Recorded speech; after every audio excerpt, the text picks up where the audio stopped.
Hello, and welcome to Spiritual Awakening Talk and Stories with your host, Reverend Melissa Kennedy.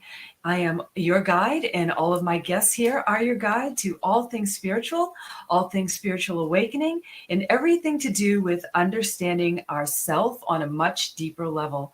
So today, I have a very special guest with me. Her name is Monica Murray, and she is an intuitive guide.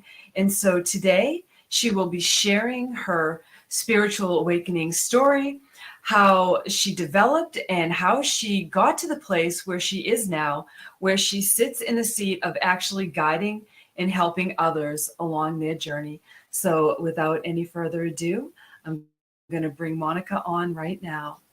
Hi, Monica. Hi. Hi. It's Welcome. great to be here today. Thank you so much. I appreciate this. You're welcome. And I thank you, and I appreciate you so much for coming on and for sharing some of your time, your abilities, some of your story, and your energy today with everybody that watches now on the live premiere and in the future. And, energy is energy, as you know, and I know that there's a message in here for you somewhere if you found this podcast. So with that being said, Monica, I want to bring all of the people watching into your story, into your unfoldment. And I want you to start at the beginning. Like, where did it all begin for you? Yeah. Probably quite some time back. Yes. Yeah. But as far as I can remember for this go round, when I was very young, as a toddler, my grandmother would lift me up and put me on her lap, and she was, I know now, teaching me to meditate. She called it quiet time. Let's go have our quiet time. But that's what she was teaching me as a child. And of course, there were juvenile terms and all that she used for that. So since I was very little, I've been taught to connect to something bigger than me. And I've done that almost every day of my life. There's been a few exceptions, but for the most part, and once you start doing that, you can download some fantastic information over time and continue to grow and look at everything and not be scared of it. And I've really dug deep into that my whole life and worked on things. So I'm very grateful that I learned that at such an early age. Yes, I'm so glad that you brought that up because I feel that, in my bones, because my journey, there was nobody really there. It was more towards the religious aspect of, being who you are, but as a group or a religious upbringing, which is good, but it doesn't teach people how to connect so much with heaven, with God, with the universe, whatever word resonates. And so you look at it from a different perspective. But as I grew, I had that connection like you explained. So I totally relate to that. But the children, I'm so glad you brought that up because I feel like the more that we help adults right now to understand these children coming in right now, like my grandchildren, and I don't know, where you stand with all this, but they need to be taught this from a very early age. What do you think? I do. I was exposed to a lot of different things. I grew up Southern Baptist. My family of origin, my little core family, my mom and dad, and all that. We went to church every time the doors were open, it seemed like. And then this grandmother that I was talking about, she was a religious scholar and had studied all the religions of the world and went back to the original Hebrew and Latin, and always told me to look at a lot of different things from different angles, different perspectives, listen to different people, and come to your own understanding of this. And it's really, she taught me just to look for the intent of the message and then apply that to my own life. So she was very open-minded about things, very accepting of other people. And she was raised a Quaker, so she had deep convictions and beliefs of her own. And of course, I learned some of those from her, but she also let me explore whatever I needed to also. Yes. I feel like that's very beautiful. And I can relate to your story on so many levels because I had a grandmother that was like that as well. She saw things, though never really talked about it, but she would say things. And I remember her nature and how she saw me, And so I feel like it's important that as adults, whether you're a mom, an aunt, an uncle, you know, a grandmother, anybody in a child's life, that you actually see that child and help them Yes. to understand, you know, the inner house, that inner Mhm. place.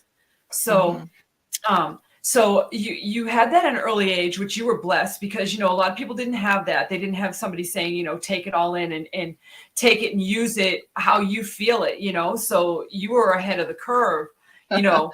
So as you did this, when do you think like a milestone happened in your life? Like, how old do you think you were? As far as my spirituality, Yeah. um, I don't know a time when I didn't have it. And Mhm.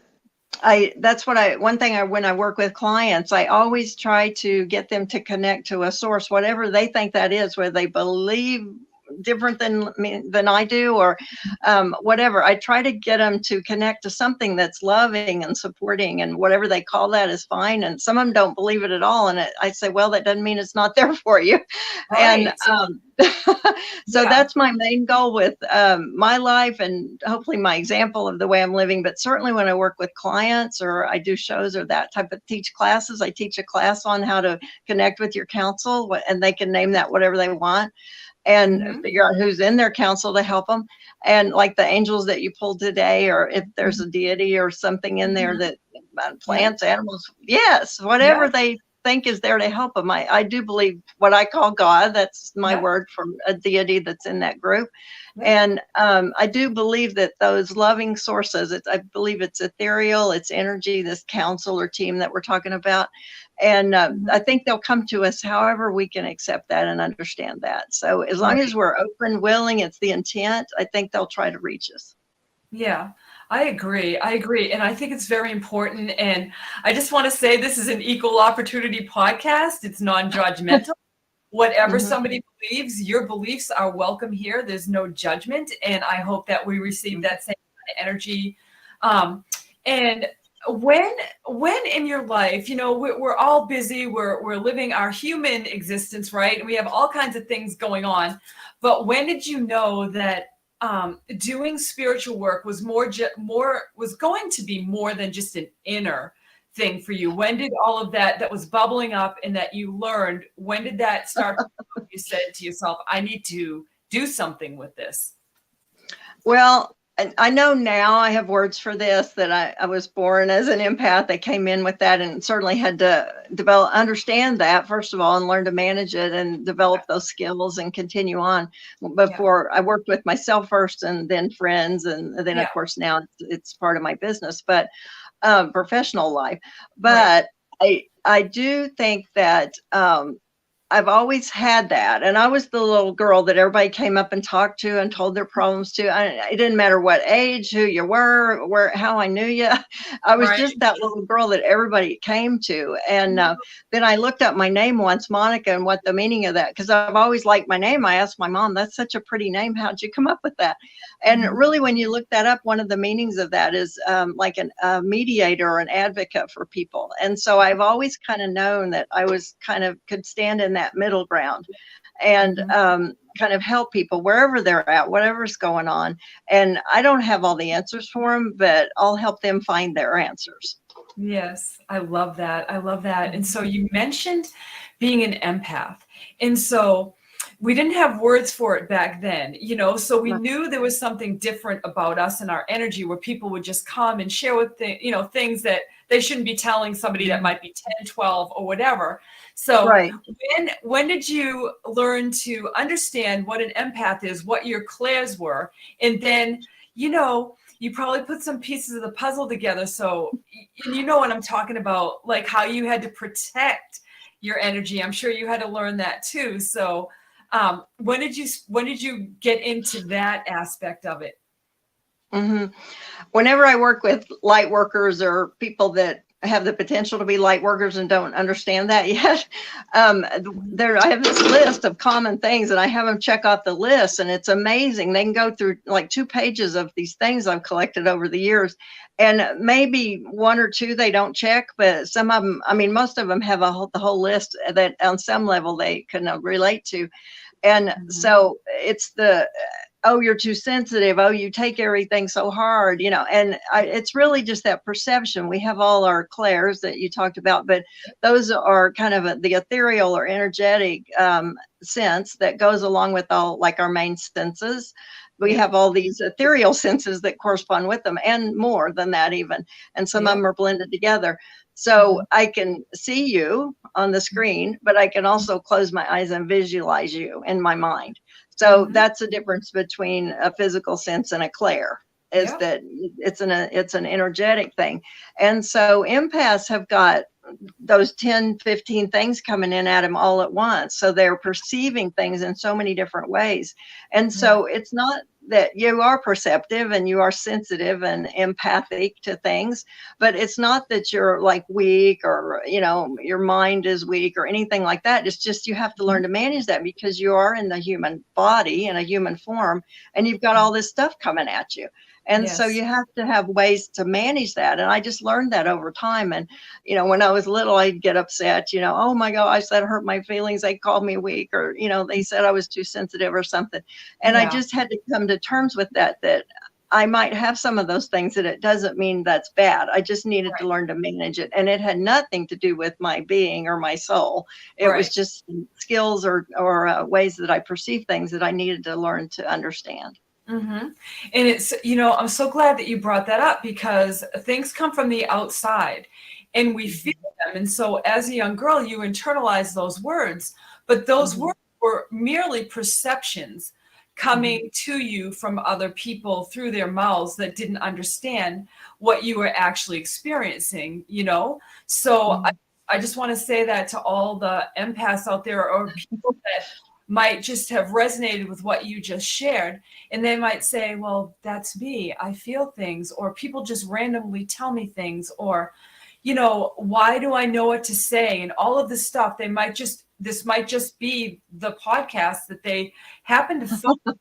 And so, what would be your advice on what they can do to protect and shield their energy?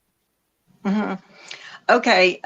First of all, other people have a right to their opinion. It doesn't mean it's the truth. It doesn't mean it's accurate. It doesn't mean anything about you. It's just Right. their opinion. And you can consider that, especially if it's coming from a loving source. But you still have to come to terms with who you are and how you can use that and develop that.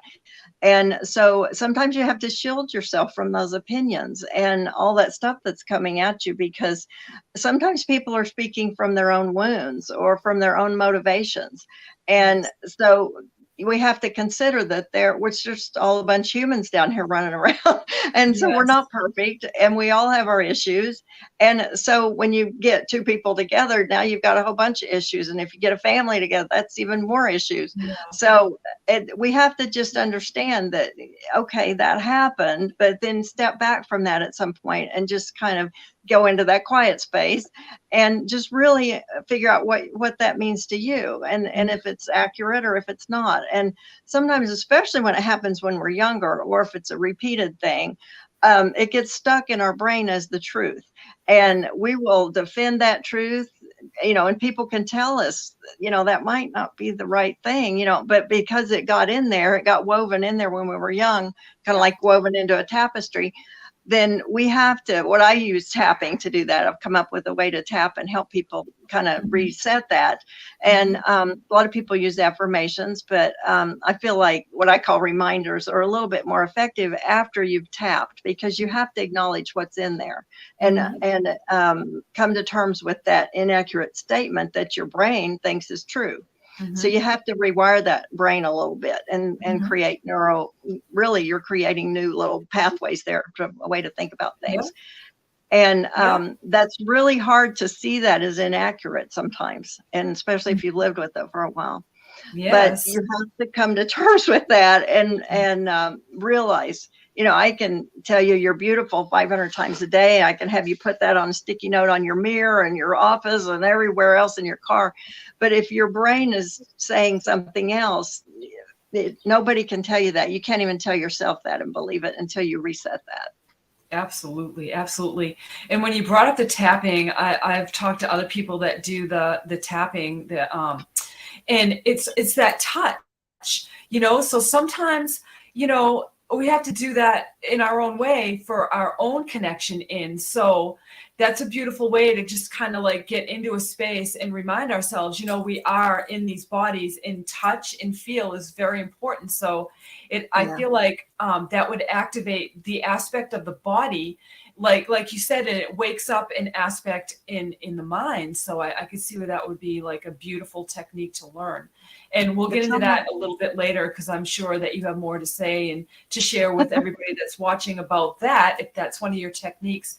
But let's get back to the energy one more time. So is there something that you would recommend for somebody that's just coming online? They're realizing that, okay, I'm experiencing the world in a little different way than maybe somebody I've known or people that I know. So I am feeling things on a deeper level, and I'm just figuring this out, that people aren't feeling it like me. So what do you do when you have that aha moment in your life, and then you learn something? Like, what is the one thing like you would recommend for people to do if they've just had that aha moment? How do they manage those feelings? well, first of all, take a big, deep breath, and everything's going to be okay. The sun's Yeah. going to come up tomorrow. Now that you've acknowledged this, it's going to be great. And actually, if you'll just trust the process, these become a superpower. And so it's okay that you have different skills than maybe somebody else has, or different ways of perceiving things. And you'll integrate that into your own unique being, and whatever you're supposed to do in the world, or however you want to live your life, then that becomes a superpower for you to use. Like if you're very intuitive on telling that people are kind of not being real upfront in a meeting, like at a business meeting or something, okay, that's a superpower to know, okay, I'm working with somebody that's not being real upfront with me. What can I do here? So what's my role in this? And how can I interact with this person, knowing that that's a possibility?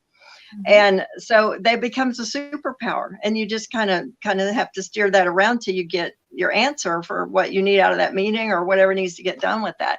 So once you hone those skills, acknowledge them first, and then hone those skills and figure out how to use them in your life, they're wonderful. But at first you've got to realize, okay, this has been overwhelming, but I'm going to flip the script and use it for my benefit and for the greater good. Yeah, I like that. I like that. Using your superpowers, if you will, your sensory perception of the world, use that to your advantage. And I would say it's about, owning that and claiming the power, the powerful inner knowing that you have, and knowing that there's nothing wrong with that. And if people kind of infringe on your energy, and you've felt that in the past and you're just trying to figure it out, that you just say, you know what, I'm standing in my power, and I'm taking that strength out now into the world. I'm not going to let anything from the outside affect me that way on the inside. So would you concur with that kind of way of thinking? Yeah. Yes, and authentic light workers that really are trying to do great things and help the world, or whatever they're trying to do. There's an element of humility that comes along with that, because really good light workers leave their ego at the door, when they're working with other people, or they're doing something for, the greater good in another way. That a very professional, high level light worker will leave their own ego at the door. You don't need to know what Monica thinks. You need me to download what's best for you in the moment from your peeps that love you, and I'll be the guide through that. But it's not, whatever I've learned is not the best answer necessarily for you. You need something even bigger than this. And so when you take that and you have the ability to work on that level, there's also that humility that comes along with that. And yes, it's awesome. I'm just honored and pleased when I step into the room with the client or a family, and I'm able to, what I call, be in the presence, because I'm watching divine things unfold. And it's like, I have the honor to sit here with you and do this. Thank you. And so there's that level of awesomeness, but it's not Monica doing it. I'm just watching the play unfold and kind of guiding it a little bit. And so I have to leave that ego aside. That's not me doing all that. And when you get that to that level of humility, or there may be some past experiences in your life that brought that down where you're kind of humble and not acknowledging who you really are, it can kind of be the flip side of that too. And then you realize you've got this going on. You have to make a peace with that. I'm humble, but this is the truth of where I'm at. I have to own it, and I have to stand on it, and I'm going to learn to use it. Yes. And there's a double-edged sword there that you have to kind of walk all the time. It's a tightrope you're walking, and you have to come to terms with that, because it is amazing stuff. I've seen amazing things unfold, but it wasn't me doing it. And so that, with that humility in mind, then how do you claim this stuff that's coming on in your life? And again, you just have to say, this is the reality of it. I'm not making this stuff up. It is what it is. I love that. And but you can't say it's not happening either, because it is. And you do have that ability to say, yes, I'll work in this capacity.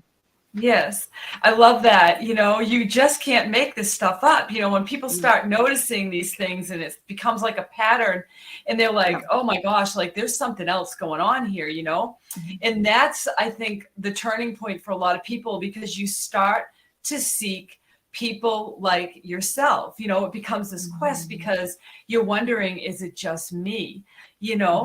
And I loved how you said it's never you. And I am so with you on that. Like, people ask sometimes, how do you do this? How do you know this? It's not me. I don't know anything, I just take the time to sense in, connect. And what I do, you can do. And it's even biblical. Jesus even said it, I will do no greater things than you, and that was Jesus. So he put us on that same playing field, that same level. So I think it's beautiful when you get to that point where you kind of like shed that coat. I call it like the old coat, and you're willing to, maybe look for a new one, and so from there, I'm just trying to sense in where the universe wants us to go with this from here. So as you're guiding people, and you've understood that you've parked your ego, and you really weren't an ego anyway, because you had this ability from an early age, and you were humble, and a lot of people don't have that. So they come from the world where they're having to compete all the time. And with this kind of energy, it's not a competition. So, there's no competition with anybody. It's just a quest to learn. So you've gotten to this place, and so you've sat with spirit, you've learned, and you've grown. And so you've gotten the tap. And so now you want to help other people. So bring us boots on the ground. Where did this really come to fruition for you? Well, like I said, I've always been that one, that people come to and talk to, and I had to set some boundaries for myself on that, the right place, the right time. And then too, I just mentally can only do so much each day. Yes. And I had to learn a lot of professional skills of not taking things home, and what's mine and what's somebody else's, and what's my role in this. I had to learn a lot of structure around this type of work. And ethics, I had to learn professional ethics on this. Where's the manual on that? And so I always do no harm, and that's my main thing. And then I always, when I don't quite know exactly, I always say, what's the most peaceful or loving thing I can do? And I wait there until I kind of get the answer for that. And then I know when to proceed, or to refrain even sometimes, or take a little detour.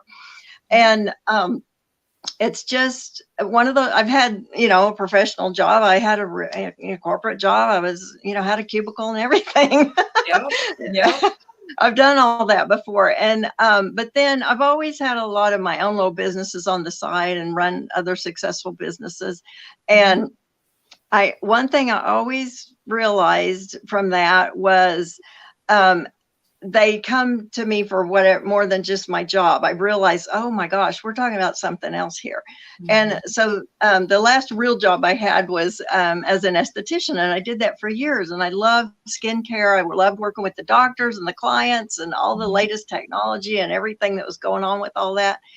And then I got to where I couldn't do that anymore. And it's a kind of a physical job and I needed to do something else. And my customers were like, oh, it's okay, Monica. We love the facials, but we really just come here to talk to you. Yeah. And I went, bing. Yeah. Okay. So Yeah. let's just do something where I can talk to people. And that is the job. It's not under the umbrella of some other job. And I Yes. just moved into that and really honed these skills. And of course, I've had a lot of training and education and continued to do that. Probably will be a lifelong learner for the rest of my life and continue with that. But I like to not get myself in a box, as far as Yes. being too regulated or somebody telling me what to do or what not to do, because I take my direction from something much bigger than us. Yes. And if I'm led to do something with a client, I don't want to be in a box where, oh, that's outside of our protocol, or so and Yeah. so says we can't do that here or whatever. Mhm. And that's how I've come up with all these great techniques that just work. I go for what's effective. And Yes. usually the lesson starts with me somewhere, and then I develop it and practice and continue. Self-work as a light worker is the first thing for me. I've got to be the one on the table, Yeah. always. First one on the Yeah. table. And then I take a better Monica into those meetings. And Yeah. then I just hone those skills and practice. And I'm willing to change things. I'm willing to do it differently. Something else comes along. But the bottom line is there are some universal truths. They don't change with time. They're not faddish. Technology's not going to change them. Now, it may be a different way that, like, maybe we used to meet one-on-one in a brick and mortar office, and now we can meet on the internet like we're doing right here in this meeting. So that type of thing changes. But the universal truths that are effective when I relate to people and help them with whatever they're going through, and we get to something that brings comfort to them, peace or understanding, those are based on universal truths. It's the same always. It stood the test of time. It works for you, me, and anybody else. And Mhm. they may be at a different level of understanding, but the base thing is the same. And so Mhm. I tap into those universal truths. Mhm.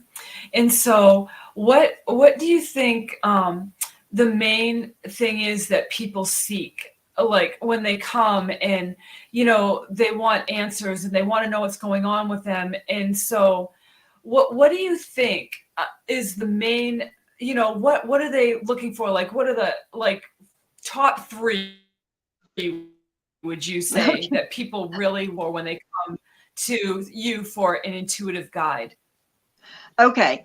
I have kind of a graphic. I would draw it on a paper or something if I was with a person. But so you come in and maybe your job. And so this is, think of like a daisy, and we've got all the petals on the daisy. So here's your job, here's your family, money problems, this, Mhm. that, all these petals on the daisy. If Mhm. we can get down to the core, the center of the daisy, Mhm. that what we're thinking, what we're living from, how we're making our decisions, that's the core of that daisy, the center of that. And so all those petals come off of how we think and process things. So if we can get to the core of that, and the number one thing by far is worthiness at the Mhm. center of the daisy. And it may have a different word. You may have to come at that from a different angle, but it's something about self-value or worthiness.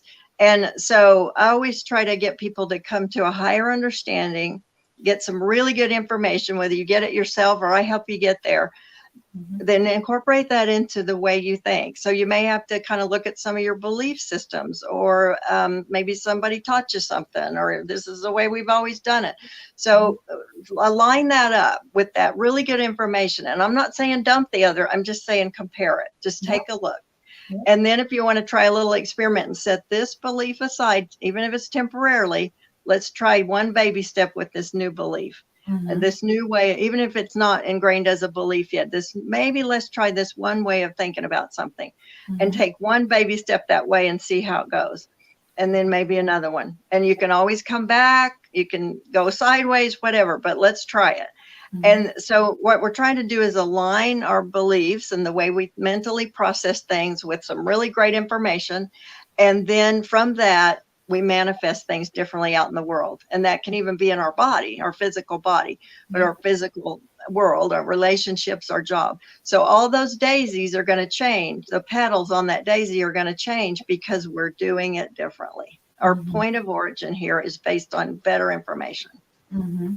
And Yeah. so if you can get to the core of that daisy, so number one, like way, way far more is worthiness and some version of that.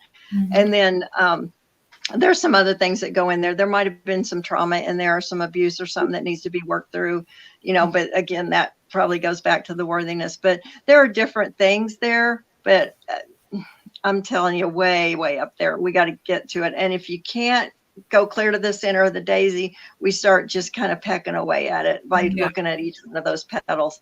But normally people start to see the pattern and then they jump to the daisy, the center of the daisy themselves. Yeah. Yeah. It's hard to have an aha moment alone sometimes. So it is good to find someone to be a non-judgmental ear. And that's, I feel like what, psychics do, mediums do, anybody that works with energy, intuitives, we are that non-judgmental ear. And heck, we're a lot cheaper than the professionals sometimes, because we actually will give people the time to express how they feel, and we will actually try to understand them, without any judgment. And we don't make them conform or stay inside of a box. And actually, I feel like what you were trying to say in some respect is kind of what I can relate to. It's kind of like you're handing them the key. So in other words, there's all of these little petals like you described it, and there is a center. But there is kind of like a little key that we all have, but we're not told we have that. So you kind of like say, okay, so we figured out maybe what that one word is, or maybe that one thing, we found this out today. And so just plant the seed, right? And, or give them that key. And what do you feel, after people have a session, and you work with people and you spend that time, what do you think at the end of the session was the most important thing that can happen between you and that client that came in and trusted in you for their guidance for that day? First of all, I have a little thing that I kind of open with, and I honor their boundaries. I won't go past where they want to go. I'm not going to rip you open and leave you there. I'm just not. I'm not that kind of. I want very effective tools that work as quickly as we can get there in a reasonable time, but I'm not there to just rip you apart. And I don't even want you to rip yourself apart. I won't let you continue to re-traumatize yourself. And the thing about the non-judgment, I always kind of tell them so no shame, no guilt. We're just collecting data. That's all we're doing. And there is nothing that you can say to me during this appointment or this session that's going to change my opinion of you. I love you. I love you as a spirit. I'm so happy we're sitting together today. And no matter what comes out of this, I'm going to love you just the same. And I'm going to respect you as a soul. And nothing you say is going to surprise me, scare me, nothing. And I'll go as far as you want to go with it. Or only if that's just a little ways, that's okay. We'll do that too. But I will honor your boundaries, and I'll love you just the same when it's over. Yeah. And you know what I love about that? The gratefulness, because I feel like if more people came to every situation in their life, even the things that are challenging, with more gratefulness, with more understanding, with more love, that the more peaceful, the more accepting our world would be, because we wouldn't be just looking at things through our eyes or the way we're feeling them. Because, how we were talking about the ego earlier, as the ego comes in and that gets injured, because even though as light workers, everyone works to release and let go of the ego, as long as we are in the body, no matter how hard we work, there is always going to be that little bit of that creeps in, and we're all working on this all the time. So I feel like if people just understood that and didn't beat themselves up over it, say you fall into that ego voice or that ego mind, it's okay. Everybody does it. But in that moment, if you kind of check yourself and say, yeah, this is difficult. How can I make this better for everyone? And I just feel like I was just guided to share that, that people need to know that it all begins right here. It begins with us. And so So you mentioned earlier about working with your hands. You were a esthetician and you were hands-on with people. And I can relate to that too, because I was a hairdresser for many years and I never had a problem putting hands on people and just talking and sharing and doing that kind of thing. So I totally get it.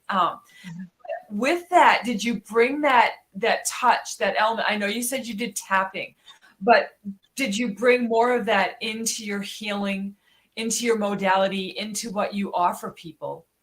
I've always been kind of tactile. That's probably one of my clairs, maybe not the dominant one, but I've always been able to feel the energy. And sometimes it's not actually touching, it's kind of hovering above it. Yeah. And I kind of can feel that energy. And or I can see across the room, I can kind of see stuff going on. I think of it, I'm in Oklahoma and was raised here. It gets really hot here in the summer, and you can be driving down a country road and you see those heat waves going across the road. Yep. Yep. That's what it is. That's what it looks like to me. That's what that energy looks like to me. That's the best visual I can describe for someone. And I just am able to read that energy. I've always been able to read that and didn't know it for the longest time. That's what I was doing. But now that, there's more information out there, I understand that better now. Yeah. And that's very important to me. But again, I have to tell people kind of what I'm doing. And I have to have permission to enter that space. They have a field, I have a field, and we're kind of going to merge that a little bit. And so the fact that they call for an appointment is kind of giving me permission, but we do go over a few things. And then I check my counsel, and make sure I have the authority to be here and do this, and should I be involved with this. And I also check theirs and kind of get permission from their counsel, from their higher self, and the people that guide them, or the entities that guide them. Yes. And I kind of check all that out before I go, because you're working with some pretty powerful stuff, and I want to do that with protection.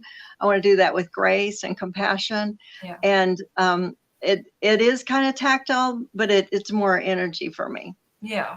So I remember you sent me a message and you said you connected with angels and energy like that. So when you're doing a session, who would be your angels that you call in and work with just naturally as you do work? Well, I have a lot of people in my council, and a lot of entities in my council, and they change over time. Sometimes I have specialists that come in, and I have overall things that are there, and in fact, we're going to teach a class on all this and who's in your council. But like one time I was really this guy came to me, and we'd been working a while, and he had processed so much stuff before he ever got to me that one day he's like, I'm ready, let's go. And we'd made our list and we were doing all this, and he just started dumping this stuff. He was ready to release it. He just didn't know how to get rid of it, but he kind of already processed it.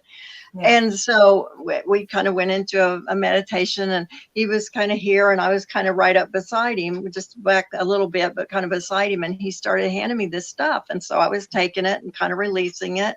And then it got to where he was giving so much to me so fast that I was like a little girl out on the farm got her apron and was putting eggs in her apron. I was like trying to do something with this. I couldn't get rid of it fast enough. And that wasn't working. And so I remember not saying it out loud, but saying it, just putting out the intention, I need some help. Please send me some help. Because I wanted this guy to go as far as he could with this, but I, as a human, was having trouble processing this fast enough. And so right up beside me came this being, and it just told me, give it to me. And so I would just take it and hand it straight back, just as fast as I could, as fast as the guy was giving it to me. And I couldn't see what was going on back here, but I knew it was being released from me. And so later, all this, we did our thing and kind of closed all that up. And so I went home and I was kind of going through a meditation for myself and clearing everything out and giving that back to whoever it needed to go to. And certainly didn't belong to me. It belonged to the man, the client, and anything that was not useful anymore. Universe, please recycle this. It's all just energy, so do something good with this. It's bigger than me. And so I kind of, in that meditation, I said, who is that? Yeah. And then I got the name of the angel and I looked that up, and it's a messenger, and they carry a satchel. Mhm. And so they were putting that stuff in the satchel, I guess. Yeah. But they were a big entity and they could handle it better than me as a human could. And Yes. so now that I call in that angel when I need something big like that to help me as a messenger or a carrier, so to Yes. speak. Yep. And I do that a lot now, even when I don't even try to carry it myself as like I used to, because I can do so much more work in a shorter amount of time if I have that divine help. Yes. So I those absolutely. guides and angels will come in when you request them. And I didn't even know who I was asking for. I just knew I needed Yeah. help. Yeah. I love that. Thank you so much for sharing that story because it it just shows and I just want people to know that wherever they are right now in their journey, and if they found this Mhm. podcast, you are never alone. So Right. even though you might not see these beings with your physical eyes, if you call upon them, they are Mhm. there. Just That's like that, and never question that, whether you mhm. call on the name of God, the universe, great spirit, whatever word resonates, Buddha, whoever you love, Ganesh, whatever higher being, just know that the moment you don't even have to say their name, and they're already here. I said their names, and they're like, "We're here." So they are just here for us, and I just want people to know that it's kind of magic in a way, and people don't like the word magic, but I don't care because it really is magic in a way, and every human being embodies that magic, if you will, or that pure essence of the spirit. And these pure beings of spiritual light and love want to help us whenever we need it. So thank you so much for sharing that, Monica. It was beautiful. And I just have to say, for me too, if it were not for the angels, I would not be here with you right now. I wouldn't be inspired to do any of this. In fact, I wouldn't be able to manage the energy because I felt it so much that I would get afraid from the energy that I felt and I wouldn't understand what it was. So the angels helped me to do just what your messenger did, took some of that, took it away so I would no longer feel it anymore. And I think that's so important. So if anybody's feeling overwhelmed that's watching this podcast today, take our words, take this message and know that the angels, if you love angels, there's a reason why you love them Yeah. because they're with you. They've always been with you. Mhm. So call upon them to help you, to be your guides, for whatever it is you're going through, and Mhm. ask them to bring the people, the places, the circumstances, everything that you need into your life, and they will do it, won't they? Yes, they Yeah. will. And you don't even have to know who you're asking or really even what you're asking for. Yep. You just need some guidance and some help. Just Yep. even if it's just a very simple prayer that my grandmother taught me, thy will be done. That Mhm. covers it. Yes. Just it's just that humble request. And Mhm. I want people also kind of on this vein to understand there's a lot going on in the world right now, and where people are anxious and nervous and overwhelmed, and especially empaths that haven't come to terms with that yet. Just Yeah. know that that energy, that grocery store up there is open 24/7. You can go get as much energy as you need whenever you need it, and so can anybody else. That store is always open. And if you get overwhelmed with something like the worldly stuff plus the spiritual stuff and the mental stuff, and you've got too much energy, it's all just energy. And Mhm. if you've got too much of that going on, it's okay if you, because sometimes we need that for a little, we need that power surge, like to help a client or to get through a big project or something. Mhm. But if it's too much, and what I call just burn it off, like at the farm, we have oil wells, and they used to burn off the gas because it was too much. Now they do different things environmentally and all to cap that. But they used to, that's where I came up with that, was they would just burn off those extra gases. And so just burn that off, burn off that energy and let it go back out into the universe. It's like put it back or put it in your ethereal savings account if you want. Mhm. But you can't hold it here in this body all at once. And No. sometimes we get too much, and it's okay to let that go because you can get more later. When you need it, you can go get some more. So it's Mhm. okay to let that go when you've got too much going on. Yep. Yep. And a lot of people might feel that as there's a lot of heaviness. So a lot of times Mhm. empaths, clairsentience, claircognizant people, will feel that energy and it will overwhelm them and they will take it on as their own and they will get dimmed down. I call it dimmed down. So they have to remember that they can keep the good, that invigorating, that loving energy, and call in those angels, call in God, the universe, whatever word works for them, and ask that power to take that, like you were talking about earlier, and to take that what no longer serves their highest and best good, release that, and only the universe, only that higher power or those higher powers knows what to do with that, right? And you could just put that intent out there. I don't know, but do something good with this. It's true. You have no ill intent.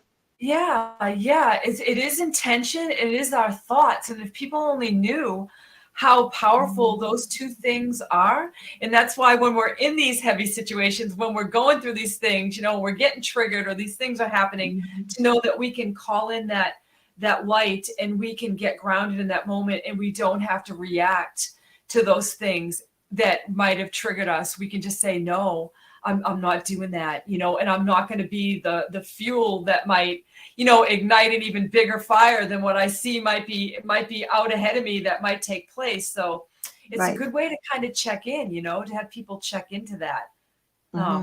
Yeah. So we were talking about, it's important to, help people to understand this energy and to get in with it, but you're a very gentle guide. I really feel that about you, Monica. So you're a gentle guide, you're a non-judgmental guide. And so how this works is, and I'll let you share how you feel, but by the end of a session, you've made a breakthrough. And there is a common thread, even though we are all living our own personal, journey. There is a common thread. And so let's help people who are watching this to understand, what do you think is our common thread? Love. Yes. Yeah, that's great.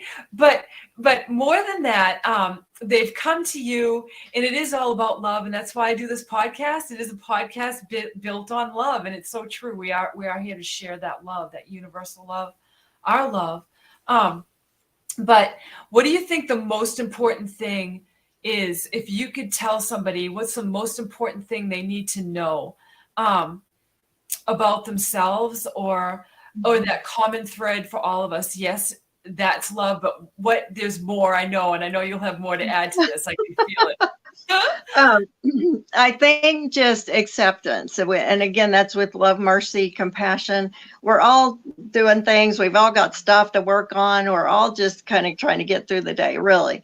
And if we can, we're going to learn these lessons. I mean, I truly believe that's part of why we were sent here, was to learn these lessons and what I call soul evolution. And we're on a soul path, a soul journey. Yes. And we may be at different places. I may be in a different place than you are. Maybe you've already gone down that road. So, I can learn from you. I don't need to reinvent the wheel. But it's just a matter of accepting where we're at. And when these little red flags pop up, instead of going, oh my gosh, and doing whatever, self-medicate, acting out, getting cranky, whatever, overeating, whatever we do to, get busy and not look at the red flag, if we'll slowly start to just look at that and accept it, it is what it is. It's part of my human form. It's part of the journey. And just do what we can that day to work through that, and maybe we have to kind of circle back around and work on it again, but just with compassion for ourselves, just accept that that's okay. And then eventually it gets easier and easier. And then you realize you're getting good results. You actually don't hesitate when those little red flags come up somewhere. I run toward them now. I'm like, oh, there's my road sign, and it's a good thing for me now. And there's days, believe me, I'm like, oh man, this is circling back around again, really? But I have my moments, don't get me wrong. But the fact, I don't dread them anymore. I'm not trying to hide from them anymore. I do my very best not to do anything to cover up, or, like I say, I don't drink that much. I don't smoke, stuff like that. And we all have these human things that we do to kind of soothe ourselves. And if we can just it's never as bad as you think. It's like the bully on the playground. When you turn and face it, it just goes poof. It's a mirage that's trying to keep you from looking at that. Kind of like we talked about that inaccurate thing in your head. Yeah. It's just a thing that once you face it, it's not near as bad as you think it's going to be. Mm-hmm. I love that. That's so true. And a lot of times it's not even anything that's actually happened. It's more in the mind space. Like if you just stop and think Mhm. about the things that are actually happening in your life, and then the things that you're sitting at your desk imagining are happening, but they really haven't, right? So it's kind of finding that happy place in between all that and saying, look, I'm right here right now. I don't have to experience that. And how can I Mhm. connect in, and who can I find that will understand me? And so it's a process. I think that you would agree. And I love what you said earlier about learning, because I say this all the time. You know, people always think that they're below someone or someone knows more than they do. It's not about that. It's Mhm. about taking what we've learned. I don't care who it is, taking what Mhm. you have learned and using that for your highest and best good, and ultimately then helping others with that. Mhm. So, Mhm. with that being said, what do you think up to this point for you is like the best thing that you have learned spiritually that you're like, oh, now I can take this and use this for other people? What was that? That really it's all about love, like we mentioned, and there is an entity of beings up there that it's pure love. And Yeah. if you're not basing anything, whatever you're doing, if it's not based on love, try to find a way to get to the love. And Yes. by that's the highest frequency, it's the most powerful force in the universe is Yes. love. And always try to get to that love, mercy, compassion, whatever word you want to use for that, and yourself and other people, because we can self-sabotage ourselves, like you say, sitting at the desk making up stuff, and Yeah. we can go from here to a train wreck in about as half a second. Yeah. And so it's that self-sabotage that gets us the most. So if we can just start to love ourselves and let everybody else do their thing, we Mhm. don't have to judge it, we don't have to figure it out. And the Yes. only thing when it comes to this, anything outside of me, is my role in that. Mhm. I just want to go into that. If I have a place in that situation, I want to do it from the most peaceful place, cause Yes. no harm, that kind of thing. But I've got plenty to do right here. Yes. And if I can stay focused on this and let everybody else focus on their journey, that Mhm. really helps so much. And I'm Mhm. not responsible for them. I'll help them if I can, if I have a Mhm. place to do that or a way to do that, or it's my role to do that. Mhm. But really, the work is right here. And Mhm. just by me being a more healthy, loving Monica, the ripple effect out into the world helps other people. Oh, that was beautiful. I agree. And I just want to say that I've loved your energy.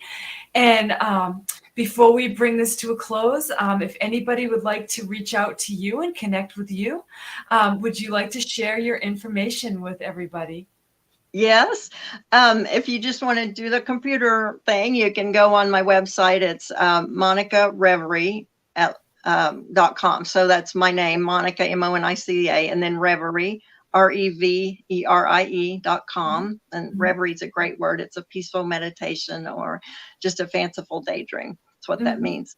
So I that's love the way to do it on the computer. But I'm kind of old school. I like to talk to people. So just call me at 918-299-8800. it. Mhm. And I can't get to everybody in the world physically, but we can do Zoom, we can do FaceTime, whatever it is you like to do. Or if you just want to talk on the phone, that's fine too. Mhm. But I love technology in that sense that we can talk to anybody all around the world now. And Yeah, it's kind of brought us all together. But I would love to hear it's from people. amazing. And Yeah. you can see, if you want You, to come see me in person, I do a lot of shows, and that's all listed on the website. That's awesome. Thank you so much for sharing your contact Mhm. information. And I thank you for sharing your heart and your spirit and your wisdom with everyone today and everyone in the future that watches this podcast. And I love you, and I love everybody watching. Thank you. And I hope that everybody's heart is filled with that love, the love from the universe, and then love for self. And then watch what happens when you bring that out into the world, and let us know how everything shifts, because we want to Yeah. hear from you. And so everybody can reach me too. WhisperingWindPsychicCowgirl.com. That's my website. And all of my information is there too. So love to hear from everybody. Love to talk to people. We love to guide. And we are here. And remember, you are never alone. So thanks for watching. We are wishing you light, love, peace, and blessings of all kinds. Until next time, Reverend Melissa Kennedy signing off. And thank you so much again, Monica. Thank you. I'm glad to be here.